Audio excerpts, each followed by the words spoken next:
예. 시클리드, 저 앞에 지금 보이는 것이 시클리드라는 관상용 피쉬인데요. 제가 달라스 있을 때 수족관에서 한 30갤런 정도 되는 걸로 기억합니다. 30갤런 정도 되는 그 수족관에서 꽤 오랫동안 제가 키운 적이 있습니다. 이것은 바다에서 크는 것이 아니라 그 호수에서 크는 그 담수어예요. 그 아프리카 그 호수에서 자라는 프레시워터 피쉬인데, 저는 제가 키운 게 저겁니다. 형광빛이 나는 이 노란색과 또 형광빛이 나는 저 파란색, 이것이 보기에는 꼭 그 오션 피쉬 같이 생겼잖아요. 오션 워터 피쉬처럼 바다에서 자라는 것처럼 굉장히 예쁘게 생겨서, 그래서 제가 이 두 종류만 키웠습니다. 근데 이 시클리드는 알을 부화시킬 때 매우 독특한 습관을 가지고 있는데, 그걸 제가 뭐 알아서 한 것이 아니라 제가 우연히 발견하고서, 키우다가 우연히 발견하고서 깜짝 놀란 적이 있습니다. 이 알을 입속에 넣고 부화를 시킵니다. 자기가 알을 낳으면은 그래서 입에 혹 삼켜가지고서 입속에 넣고서 부화를 시키더라고요. 처음에 제가 발견했을 때는 이것들이 잘 자라나고 이제 피쉬를 물도 갈아주고 하잖아요. 근데 입에서 기생충이 있는 줄 알았어요. 처음에는 저는 입에서 기생충이 있는 줄 알고 깜짝 놀랐는데, 나중에 이제 리서치를 해보니까 이 시클리드는 알을 부화시킬 때 자기가 먼저 미리 이렇게 다져놓은 그 모래에다가 알을 딱 깐 다음에 얼른 순식간에 뭐 몇 초 사이에 일어나는 일이에요. 얼른 자기가 낳은 그 알을 입속으로 쑥 집어넣습니다. 그래서 이 알의 생존율을 최대한 높이기 위해서, 왜냐하면 다른 피쉬들이 와서 확 삼킬 수가 있잖아요. 그러니까 이 알의 생존율을 최대한 높이기 위해서 입 안에서 부화시킨 뒤에 이것이 치어가 되면, 그러니까 새끼 피쉬 있죠? 치어가 되면은 그때 입 밖으로 이렇게 내뱉는다고 합니다. 실제 그렇더라고요. 그렇게 해서 새끼가 낳았어요. 저도 새끼들을. 하여튼 참 신기하더라고요. 굉장히 신기했어요. 우연히 발견해가지고서. 그런데 제가 이제 한동안 계속해서 이렇게 시클리드 종류만 키우다 보니까 좀 질리잖아요. 아무리 이쁘도 질리잖아요. 그래서 좀 질려가지고 이제 펫마트에 갔습니다. 그래서 펫마트 직원에게 뭐 이렇게 이제 보다가 뭐 하나 딱 고른 게 있어요. 그래서 제가 이게 표범 무늬를 가진 게 있거든요. 이 표범 무늬를 가진 그 쿠쿠 캣피쉬라는 게 있어요. 그 캣피쉬 하니까 뭐 바다에서 어떤 분은 이것도 모르고 그냥 뭐 바다에서 나는 걸로 이렇게 어떤 분이 이렇게 글을 써놨던데, 이건 전혀 바다에서 나는 게 아닙니다. 이것도 역시 그 프레시워터에서 자라는 조만한 거예요. 제가 일부러 사진으로 이렇게 해놓은 거, 손에 올려놓은 걸 여러분 찾아놨는데 작은 거예요. 이 쿠쿠 그 캣피쉬를 제가 이제 사기 위해서 직원에게 이거를 좀 달라 했더니, 직원이 저한테 묻기를 지금 키우는 피쉬가 무언지 물어보더라고요. 왜냐하면 이제 같이 키울 때 이게 안 되는 그런 피쉬가 있으니까. 그래서 제가 시클리드를 키운다고 했더니 그 사람이 깜짝 놀라면서 절대 이 피쉬를 같이 키우면 안 된다 그러는 거예요. 왜 그러냐 물었더니, 이 피쉬가 자기 알들을 이 시클리드 알 사이에 나와서 시클리드 알들을 다 죽여버린다는 거예요. 그래서 나 그게 이제 뭔 말인지 좀 몰라가지고서 이제 일단 안 샀어요. 안 사고 집에 와서 이제 조사를 해봤습니다. 조사를 해봤더니 이제 인터넷에서 막 검색을 해보고 그랬더니 그 사이언스 사이트에서 이런 내용들이 나오더라고요. 이 시클리드가 아까 말씀드린 대로 다져놓은 모래에 먼저 알을 낳으면은 이 근처 돌틈에서 몰래 이렇게 숨어있던 쿠쿠 캣피쉬가 순식간에 잽싸게 와가지고서 자기 알을 걷다가 그 시클리드 알 사이에다 딱 낳고 얼른 도망가 버린대요. 이게 불과 몇 초 사이에 일어나는 일이랍니다. 이 시클리드는 어떻게 생각하겠어요? 자기 알들 사이에 있는 그 쿠쿠 캣피쉬 알들이 자기 알인 줄 알고 그걸 같이 입속에 빨아들입니다. 그걸 빨아들여서 그것을 정성껏 키우는 거예요. 며칠이 지난 후에 이 캣피쉬 알이 시클리드의 알보다 항상 일찍 부화를 해요. 일찍 부화를 해가지고 어떻게 하겠어요? 그 입속에 있는 시클리드 알들을 먹이로 잡아먹으면서 자란다는 거예요. 이 시클리드는 이제 자기 알이라고 생각해서 정성을 다해 기르지만, 정작 얼마 후에 이 치어로 자란 그 고기를 입 밖으로 탁 내보내면은 시클리드 새끼는 한 마리도 없고 전부 다 쿠쿠 피쉬 치어만 입에서 튀어나오는 거예요. 이 쿠쿠 피쉬 참 사악한 놈이죠. 아주 사악한 놈입니다. 그래서 쿠쿠 캣피시라고 하는 것 같아요. 쿠쿠 그 뻐꾸기도 자기 알을 왜 다른 새 집에다 놔가지고서 그게 크면은 그 새 집에 있는 다른 새들을 다 밀어내고 다 클 때까지 그 새의 먹이를 먹는다는데요. 아무튼 우리는 이 시클리드를 보면서 얼마나 참 어리석은가 이렇게 생각할 수도 있습니다. 그러나 사실은 인간들에게는 그것보다 더 심각한 어리석음이 있습니다. 하나님이 영원한 사망에 빠진 자신의 이 자녀들인 이 사람 앞에 이미 예비하신 참 생명의 길, 이 구원의 길을 열어놓으셨어요. 이미 열어놓으셨습니다. 만들어 놓으셨어요. 그런데 이 에덴 동산에서 사람과 하나님 자녀 사이를 이간질시켜서 결국 영원한 사망, 영원한 지옥에 떨어지게 만든 이 사탄은 사람들을 자기와 함께 영원한 지옥에 끌고 가기 위해서 그 옆에 많은 다른 길들을 만들어 놓았어요. 그래서 사람들을 그 길로 가게 하는 거예요. 그 길은 더 넓은 길입니다. 사람들이 쉽게 찾을 수 있는 길이고 쉽게 갈 수 있는 길이에요. 근데 하나님께서 만들어 놓은 그 길은 이게 진짜기 때문에, 짝퉁이 아니기 때문에 이 생명의 길은 좁고 그 일이 협착하다고 했죠. 그래서 하나님이 어디 있어? 천국이 어디 있어? 우리가 예수님 믿기 전에 아마 이런 생각을 하신 분들이 많이 있을 거예요. 지옥이 어디 있어?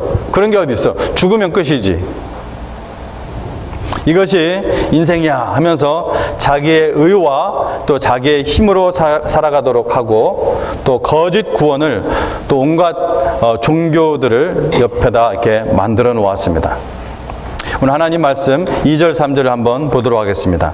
내가 증언하노니 그들이 하나님께 열심히 있으나 올바른 지식을 따른 것이 아니니라. 하나님의 의를 모르고 자기의 의를 세우려고 힘써 하나님의 의에 복종하지 아니하였느니라. 유대인들은 열심히 있었습니다. 종교적인 아주 큰 열심이 있었어요. 구원받고자는 열심이 있었습니다. 유대인들에게 이러한 오도된 열정은 하나님의 의를 모르고 자기의 의를 세우려고 힘써 하나님의 의를 복종치 않는 그러한 열정이었습니다. 그래서 이러한 오도된 열정은 자기의 의를 세우고 하나님의 의를 어떻게 한 거예요? 거부한 그러한 열정입니다. 내가 언제 하나님의 의를 거부했어? 그렇게 얘기했든 안 했든 자기의 의로, 자기의 힘으로 살아가는 그 모든 그 열정은 바로 하나님을 거부한 열정입니다. 이 오도된 열정은 모든 인류에게 공통적으로 나타나는 죄의 특성입니다. 그것이 바로 죄의 특성이에요. 아무리 선한 의도에서라 할지라도 이러한 무지는 무죄한 것이 아닙니다. 내가 선한 의도에서 그랬어. 나도 이렇게 하는 것이 옳은 줄 알았어. 그러한 무지는 결코 무죄하지 않습니다. 하나님 앞에서 반드시 책임을 져야 할 죄입니다. 어거스틴이 말한 대로 바른 길에서 저는 것이 벗어난 길에서 달리는 것보다 낫다. 사람이 죄로 말미암아 타락되었지만 하나님께서 창조하실 때 만들어 놓으신 그 양심, 그 양심은 의가 없이는 의로운 재판관이신 그 신 앞에서, 그 하나님 앞에서 설 수 없다는 것을 막연하게라도 알고 있습니다. 성경을 몰라도. 그러나 유대인을 비롯하여 모든 인류가 잘못 본 것은 뭐냐? 인간은 결코 하나님으로 만들 수 없다는 것과, 즉 자기 하나님 될 수 없다는 것과, 하나님의 의를 만족시킬 수 없는, 하나님의 의를 만족시킬 수 있는 그 의를 스스로 생산할 수 없다는 것입니다. 근데 그렇게 생각하게 하는 게 누구예요? 바로 사탄입니다. 에덴 동산에서 똑같은 유혹으로 죄를 들어오게 했죠. 네가 하나님처럼 될 수 있어. 네가 선과 악을 결정하는 거야. 그것이 바로 사탄이 사람을 처음 죄에 빠지게 한 유혹 아니었습니까? 근데 달라지지 않았어요. 똑같습니다. 네가 하나님처럼 될 수 있어. 네가 선과 악을 결정하면 돼. 자기의 의로 살아가게 하는 것이. 그래서 자기와 함께 계속해서 물귀신처럼 지옥에 같이 데리고 가는 것입니다. 여러분, 세상 나라의 시민은, 미국은, 한국은 그 나라의 법으로 되듯이 하나님 나라의 시민은 하나님 나라의 법으로 됩니다. 5절 말씀 보겠습니다. 모세가 기록하되 율법으로 말미암는 의를 행하는 사람은 그 의로 살리라 하였거니와. 뭐라고요? 율법으로 말미암는 의를 행하는 사람은 그 의로 살리라 하였거니와. 이 말은 뭔 말이냐면요, 이 신약에서 적어도 이 로마서에서 이 5절은 뭐냐면은 너 예수님 믿지 않고 구원받을 수 있다고? 그래, 그럼 법 지키며 살아. 예수님 안 믿어도 돼. 네 법으로 의로워질 수 있어. 그렇게 얘기하는 거예요. 한번 해봐. 그리고 뒤에 이제 6절부터는 믿음에서 얘기하는 거예요. 즉 믿음이 아닌 율법으로도 너 구원받을 수 있어. 그 얘기하는 거예요. 근데 잘 보세요. 지금 사도 바울은 사실은 그렇게 할 수 있다는 것이 아니라 그렇게 하도 고집을 부리니까 사람들이 믿음이 아닌 율법으로 하나님의 의를 이루고 싶다면 어떻게 하라는 거예요? 그것을 완벽하게 지켜야 된다. 근데 문제는 율법을 완벽하게 행하며 이루며 살 수 있는 인생이 없다는 것입니다. 어렸을 때부터 행동은 물론이고 마음, 생각이 예를 들어 0.1초라도 하나님의 법을 어기면 하나님의 모든 법을 어기는 것입니다. All or nothing이에요. 인간은 결코 자기의 힘으로 자기의 의를 완전히 이룰 수가 없습니다. 모든 사람은 죄로 이미 오염되어 있기 때문에 그렇습니다. 그래서 어떤 분은 인간들의 상황을 침몰하는 배와 같다고 이렇게 묘사를 하더라고요. 배가 침몰하는데 배 안에 있는 걸려있는 액자가 뭐 기울어 있든지 뭐 올바르고 다 있든지 아니면 책상 배열이 좀 삐뚤어져 있든지 잘 되어 있든지 배가 기울고 있는데 그게 뭔 상관이에요. 그것은 침몰하는 배에서 액자를 바로 놓고 책상을 제대로 배열한다고 해서 침몰하는 배에 아무런 도움도 되지 않습니다. 우리 인간들의 의라는 것은 난파하는 배 안에서 액자나 책상을 바로잡자는 것 같은 그러한 어리석은 그런 행동에 지나지 않는다는 것입니다. 중요한 것은 뭐예요? 파손된 배를 정상으로 돌릴 수 있는 길을 찾는 거예요. 인간이 내세우는 모든 의는 인간의 근본적인 문제를 해결하는 데 전혀 도움이 될 수 없습니다. 그래서 이사야는 하나님 앞에서 뭐라고 했다고요? 우리의 의는 더러운 옷과 같다고 했습니다. 더러운. 로마서를 기록한 사도 바울은 빌립보서 3장 9절에서 내가 가진 의는 율법에서 난 것이 아니요 오직 그리스도를 믿음으로 말미암은 것이니 곧 믿음으로 하나님께서 난 의라. 아멘. 바울의 이 고백처럼 우리에게 필요한 의는 인간의 형편없이 부족하고 더러운 자기가 어떤 그 법으로 자기가 법을 지킴으로 해서 만들어진 그 의가 아니라 예수 그리스도께서 십자가에서 이루어놓으신 하나님의 완벽한 완전한 의인 것입니다. 4절을 한번 보도록 하겠습니다. 그리스도는 모든 믿는 자에게 의를 이루기 위하여 율법의 마침이 되시니라. 이 말씀의 의미를 오늘 4가지 포인트 요약해서 설명하도록 하겠습니다. 첫 번째로 그리스도께서 자신을 제물로 드림으로 말미암아 구약의 제사법이 폐지되었습니다. 실체이신 그리스도가 오심으로 그 실체의 그림자인 제사법이 폐지되었다는 거예요. 또 다른 말로 표현하면 실제이신 그리스도가 오심으로 모형이신 제사법이 폐지됐다는 것입니다. 모형인 제사법이. 골로새서 2장 16절 17절에서 바울은 그러므로 먹고 마시는 것과 절기나 초하루나 안식일을 이유로 누구든지 너희를 비판하지 못하게 하라. 이것들은 장래일의 그림자나 몸은 그리스도의 것이니라. 그런 모든 구약의 제사법들은 앞으로 오실 메시아 때까지 올 그림자라는 거예요. 그러나 실체는 누구라고요? 그리스도입니다. 몸, 실체는 누구냐? 그리스도다. 그러니까 그리스도 실체가 왔으니까 모형은 더 이상 필요 없는 거죠. 구약의 제사제도는 예수 그리스도의 그 단회적이면서 영속적인 효과를 지닌 그 자기 제사 때문에 폐지된 것입니다. 둘째로 그리스도께서 율법의 요구를 완전히 이루셨다는 말씀입니다. 이 의미는, 이 4절의 의미는 그리스도는 할례를 받으셨어요? 안 받으셨어요? 할례도 받으시고 십계명을 행하셨습니다. 그리스도는 율법의 모든 요구를 이루어서 완벽하게 의로우시고 또 철저하게 무죄하십니다. 히브리서 4장 15절 말씀에 모든 일에 우리와 똑같이 시험을 받으신 이로되 죄는 없으시니라. 그리스도께서는 또한 죄인들의 그 죄의 값을 대신해서 치르셨다고 했습니다. 고린도서 5장 15절 말씀에 그가 모든 사람을 대신하여 죽으심은 살아있는 자들로 하여금 다시는 그들 자신을 위하여 살지 않고 오직 그들을 대신하여 죽었다가 다시 살아나신 이를 위하여 살게 하려 함이라. 여러분, 예수 그리스도를 믿으면은 구원받는데, 구원받은 여러분은 이제 누구를 위해서 살게 하기 위해서 예수님이 그렇게 하셨다고요? 누구를 위해서요?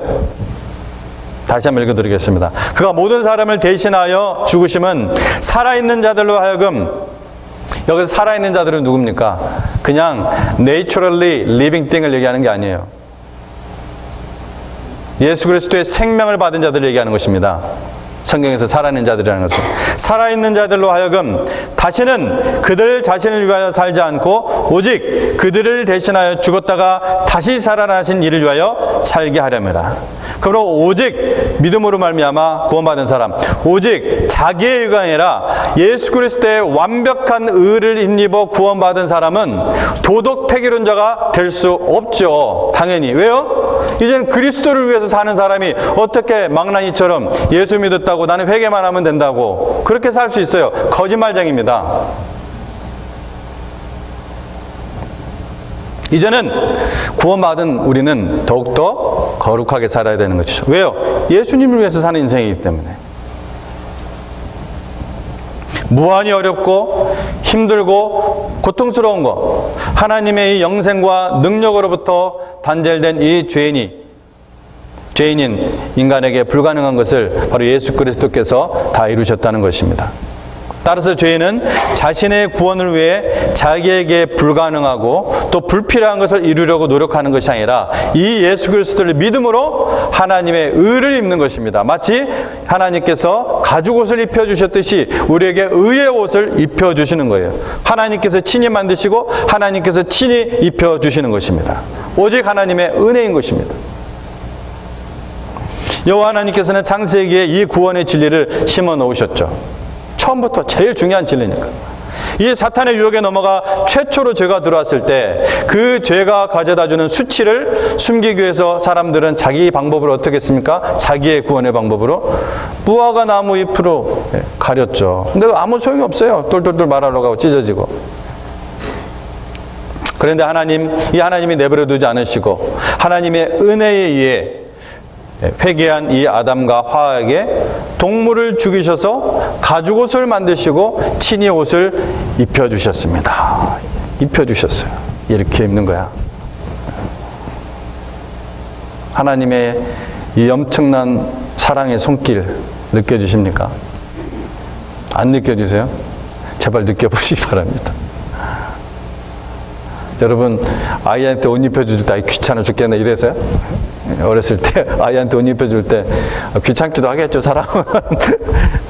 하나님께서 얼마나 참 사랑하는 마음으로 그 옷을 입혀주셨겠어요. 하나님께서 얼마나 사랑하는 마음으로 예수 그리스도의 그 십자가의 그 죽음, 그 희생의 피를 흘리면서까지 우리의 의의 옷을 입혀주시기 위해서 하셨습니까?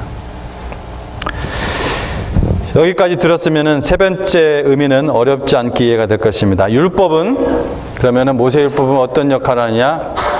그리스도를 가리키는 손가락이다. 율법은 그리스도를 가리키는 손가락이다. 그래서 구약의 율법은 도덕법의 요구를 통해서 그리스도를 가리키고 또 제사법의 예표를 통해서 그리스도를 가리키는 것입니다. 마지막 네 번째입니다. 인간의 행위가 아니라 하나님이 그리스도 안에서 이루신 것을 믿음으로 받는다. 지금 뭘 얘기하고 있냐면 계속해서 아까 4절 말씀의 의미를 네 가지로 설명드리고 있는 거예요. 4절 말씀의 의미를. 자, 인간의 행위가 아니라 하나님이 그리스도 안에서 이루신 것을 믿음으로 받는다고 했는데 6절과 7절 한번 같이 읽어보도록 하겠습니다. 6절과 7절 같이 읽겠습니다. 시작. 믿음으로 말미암는 의는 이같이 말하되 내 마음에 누가 하늘에 올라가겠느냐 하지 말라 하니 올라가겠느냐 하면 그리스도를 모셔 내리려는 것이요 혹은 누가 무저갱에 내려가겠느냐 하지 말라 하니 내려가겠느냐 하면 그리스도를 죽은 자 가운데서 모셔 올리려는 것이라. 이 말씀이 여러분에게 어떤 분에게는 좀 알쏭달쏭할 수 있는데요. 간단하게 이 말씀의 의미를 설명하도록 하겠습니다. 하나님의 의에 이르기 위해서 간단하게 얘기한다면 하나님의 의에 이르기 위해서 하늘까지 올라가서 그리스도를 모셔내려는 인간의 그 노력이나 혹은 무저갱까지 내려가서 그리스도를 죽음에서 끌어올리는 그러한 인간의 노력, 이런 요구들이 필요하지 않다는 거예요. 예수 그리스도는 이미 성육신으로 하늘에서 내려오셨고 부활로 무저갱에서 올라오셔서 우리 가까이 계시기 때문에 그렇습니다. 이 구절을 제가 어떻게 하면 잘 여러분에게 설명드릴까 하다가 무비보셋 얘기가 떠오르더라고요. 여러분, 무비보셋과 다윗의 이야기를 설명하면 좀 더 이게 이해가 될 겁니다. 무비보셋의 아버지는 다윗 왕과 다시 왕이 되기 전이죠. 다윗과 그렇게도 절친이었던, 정말 목숨도 줄 수 있는 그런 절친이었던 요나단과 이 요나단의 아들입니다. 무비보셋이. 다윗과 요나단 하면 아주 유명하잖아요, 그죠? 하지만 그의 할아버지는 누구예요? 다윗을 어떻게든지 죽이려고, 왜? 시기해서 어떻게든지 죽이려고 온갖 방해, 기만, 살인 시도 10년이 넘도록 계속해서, 다윗은 아무 잘못한 것이 없는데, 또 다윗이 죽일 수도 있는 기회도 안 죽이고 살려주기까지 했는데도 하나님의 뜻을 거역하면서까지, 하나님이 분명히 다윗이 왕이 된다고 했는데 그 하나님의 뜻을 거역하면서까지 다윗을 죽이려고 했어요. 결국 하나님의 뜻대로 다윗은 왕이 됩니다. 하나님의 뜻이 어떻게 그런 인간의 방해로 방해가 됩니까? 안 되죠. 그 하나님 왕이 된 이 다윗을 무비보셋은 어찌 당당하게 만날 수 있겠습니까? 아무리 아버지가 요나단과 친구였지만은 지금 전쟁이 일어난 상태였잖아요.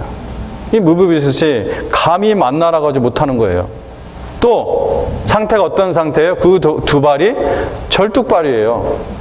그래서 왕을 만나러 갈 어떤 마음도 도저히 안 되고 두려워서, 또 왕을 만나러 갈 수 있는 능력도 안 돼요. 절뚝발이라서. 양발이 다 절뚝발이었다고 성경 기록하고 있어요.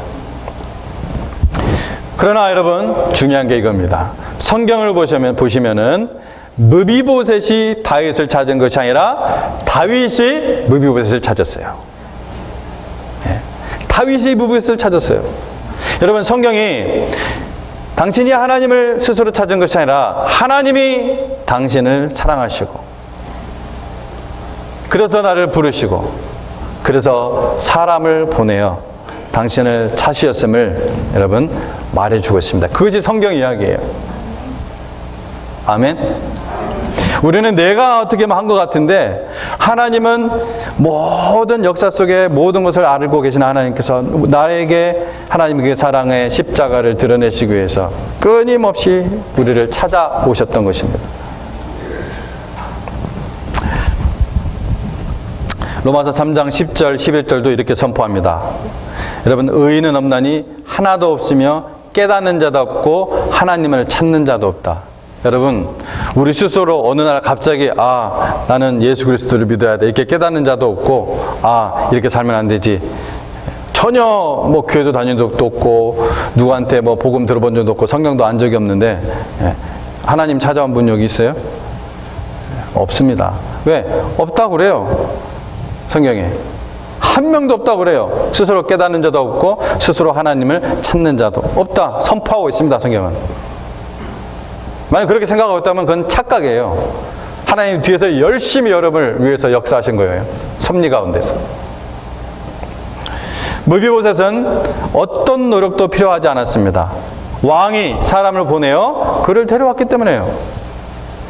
오늘날 사람들이 구원받지 못하는 것은 하나님께서 그를 구원하지 않으셨기 때문이 아니라 그 사람이 바로 하나님의 초청을, 하나님의 놀라우신 은혜를 거부했기 때문입니다. 그 많은 초청에도, 그 많은 부름에도 끊임없이 거부했기 때문입니다. 하나님 우리를 구원하신 것은 우리의 노력이나 어떤 요청이 있었기 때문 아닙니다. 만약 우리의 요청이나 노력이 있었다면, 혹은 우리의 요청이나 노력에 의해서 그렇게 된 것이라면 인간은 분명 그것을 자기의 의로 내세울 것이 뻔합니다. 내가 그래도 이렇게 노력했으니까, 내가 그래도 하나님께 요청했으니까 내가 구원받았지. 자기 공로예요. 자기 의에도. 우리가 하늘로 올라간다는 말은, 성경 말씀에 우리가 하늘로 올라간다는 말은 주 예수님을 보내달라고 한다는 의미고, 무죄공으로 내려간다는 말은 주님을 죽은 자 가운데서 부활시켜달라고 한다는 의미입니다. 여러분, 우리는 그럴 필요가 없고, 혹은 하나님께서 그런 우리의 노력이나 요청으로 메시아 예수님을 보내거나 부활시킨 것이 아니에요. 우리 주 예수님을 성육신 되게 하신 것도 주님의, 여호와 하나님의 주권이고, 부활하게 하신 것 또한 전적인 하나님의 주권과 섭리와 계획 가운데서 일어난 일입니다. 그 모든 것은 인간의 어떤 노력이나 요청이 있어서가 아니라 오직 하나님의 거룩하심과 의로우심과 사랑하심에서 시작된 겁니다.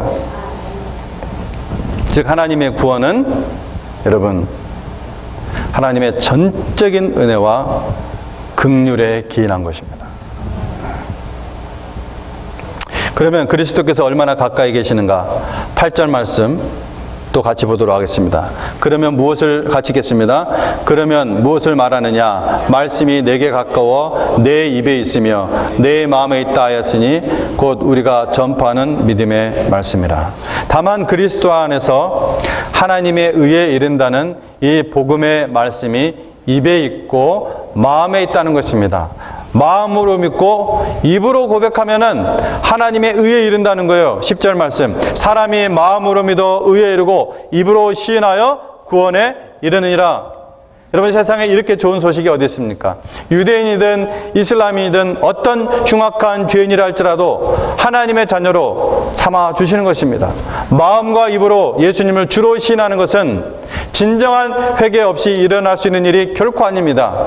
우리가 느끼기에 회개가 먼저였던, 우리가 느끼기에 믿음이 먼저였던, 반드시 필연적으로 존재하는 것이 바로 회개입니다. 이렇게 그리스도를 믿기만 하면 모든 믿는 자는 하나님의 의를 덧입게 됩니다. 조금 전에 이야기를 마무리하고 오늘 말씀을 마칩니다. 성경에서 다윗 왕은 영원한 왕으로 오신 메시아 예수의 모형이죠. 그 다윗 왕이 이 무비보셋에게 이렇게 이야기합니다. 사무엘하 9장 7절에 내게 은총을 베풀리라. 내가 내 할아버지 사울의 모든 밭을 다 내게 도로 주겠고, 또 너는, 자, 이 말씀 보세요. 너는 항상 내 상에서 떡을 먹을지니라. 여러분, 이 말씀 볼 때 뭐가 딱 튀어나와요? 시편 23편. 여호와는 나의 목자시니. 그 말씀 생각나지 않습니까? 주께서 내게 상을 베푸시고, 여호와 상 앞에서, 또 요한계시록 3장 20절, 그는 나와 더불어 먹고 나는 그와 더불어 먹으리라. 여러분, 우리는 단지 하나님의 시민 정도가 된 것이 아니라 하나님의 자녀가 돼서 한 식구가 된 거예요. 식구. 하나님이 나를 식구 삼아 주시고 한 테이블에서 같이 먹는 거예요. 지금 여러분, 이 아무나 결코 왕 앞에서 이렇게 먹을 수가 없어요. 그 다윗 시대에도. 근데 지금 무비보셋을 어떻게 보면 원수의 손자 아니에요. 자기 상 앞에서 항상 내 상에서 넌 같이 먹을 거다 나. 자, 그러자 무비보셋이 뭐라고 하는지 여러분 기억합니까? 바로 그 사무엘하 9장 7절 뒤에 8절에 이렇게 얘기합니다. 그가 저라 이르되 이 종이 무엇이기에 왕께서 죽은 개 같은 나를 돌아보시나이까.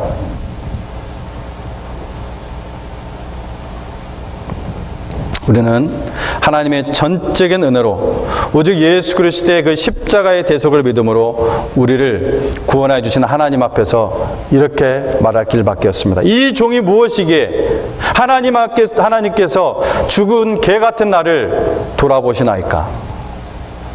여러분, 하나님 앞에서 이 고백이 진정한 자기의 고백으로 느껴질 때 구원의 의미를, 진정한 그 구원의 의미를 아는 사람입니다. 구원을 여전히 사형리 지나면은 사형리 쭉쭉쭉쭉 해가지고 뭐 밴딩면에서 뚝 떨어지는 것처럼 생각하시는, 아무런 그런 자신의 죄 그리고 하나님의 크신 이 사랑 모른다면 너무나 얼마나 안타깝고 불쌍한 일입니까? 죄의 심각함 이거를 모르면 여러분 하나님의 사랑을, 이 엄청난 사랑을 결코 느낄 수가 없습니다. 죽은 개 저렇게 심각하게 말할 수 있나? 이렇게 만일 여러분도 모르게 이렇게 나오신다면 다시 한번 여러분 하나님 앞에 서시기 바랍니다. 그 십자가 앞에. 이 진리를 예수님께서도 제자들에게 하나님의 일을 하는 성도 이 자세에 대해서 예수님이 친히 말씀해 준 적이 있어요. 누가복음 17장 10절 말씀에 이와 같이 너희도 명령받은 것을 다 행한 후에 우리가 이렇게 잘했습니다가 아니라 이르기를 뭐라고 했어요? 우리는 무익한 종이라. 우리는 무익한 종이라 우리가 하여야 할 일을 한 것뿐입니다. 이렇게 할지니라 예수님께서 우리에게 그 말을 넣어주셨어요. 어리석은 시클리드 같이 사탄이 펼쳐놓은 악한 그러한 속임수에 넘어가는 비극적인 인생이 아니라 우리를 위하여 예비해 놓으신 그 하나님의 의를 믿음으로 사시기 바랍니다. 그리하여 오늘 11절 말씀처럼 누구든지 주를 믿는 자는 부끄러움을 당하지 않는 인생을 사십시오. 자기의 의, 자기의 계획, 자기의 판단에 따라 살다가 결국에는 영원히 망해버리는 인생이 아니라, 영원히 이별해버리는 인생이 아니라 오직 예수 그리스도를 믿음으로 하나님의 말씀에 순종하여 천국의 그 생명과 함께 또 천국의 그 가족과 함께 하늘의 복을 받으시고 하늘 복의 통로가 되시기를 바랍니다. 하나님의 복으로 하나님의 교회를 세워나가는 그 영광에 참여하시기를 다시 한번 주님의 이름으로 축원드립니다. 기도하겠습니다.